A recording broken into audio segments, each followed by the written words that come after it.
మాట్లాడారో చూసాం అండ్ కూటమి కార్యకర్తలు ఏం మాట్లాడుకుంటున్నారో విన్నాం మనం. And now it's time for public pulse. Yes, public opinion matters ఇక్కడ. సో పబ్లిక్లోకి వచ్చాం మనం. సో వాళ్ళ ఒపీనియన్స్ ఎలా ఉన్నాయి ఏంటి తెలుసుకుందాం ఒకసారి. నమస్తే అండి, మీ పేరు?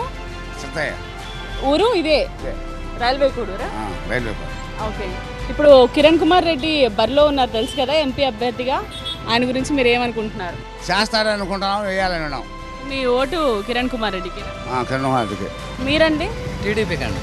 టీడీపీ అంటే కిరణ్ కుమార్ రెడ్డి? కిరణ్ కుమార్ రెడ్డి. అవునా? అవునండి.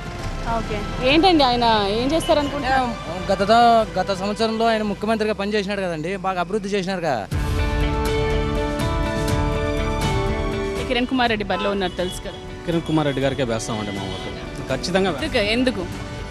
ఆ కిరణ్ కుమార్ రెడ్డి గారు ముఖ్యమంత్రిగా ఉన్నప్పుడు మన రాష్ట్రం ఎలా అభివృద్ధి చెందింది అనేది మన వాళ్ళందరూ చూసినారు.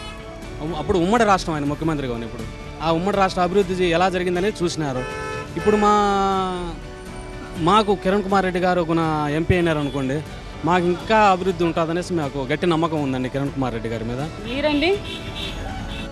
ఎన్డీఏ ప్రభుత్వం అధికారంలోకి వస్తే కిరణ్ కుమార్ రెడ్డి గారు ఇక్కడ గెలుపొందితే ఆయన మంత్రి అవుతాడు. పార్లమెంటు పరిధిలోని 7 నియోజకవర్గాల అభివృద్ధికి కూడా ఆయన కృషి చేస్తాడని మా నమ్మకం. నమస్తే అండి, మీ పేరు? రామచంద్ర నాయుడు. ఎలా ఉన్నాయి పాలిటిక్స్? కిరణ్ కుమార్ రెడ్డికి అనుభవం కలిగినోడు. ఆయన 2 సంవత్సరాలు ముఖ్యమంత్రిగా ఉన్నాడు. ఆయన వల్ల మాకు అభివృద్ధి చెందుతుందని బీజేపీకి కూటమికి వేద్దాం ఉన్నాం.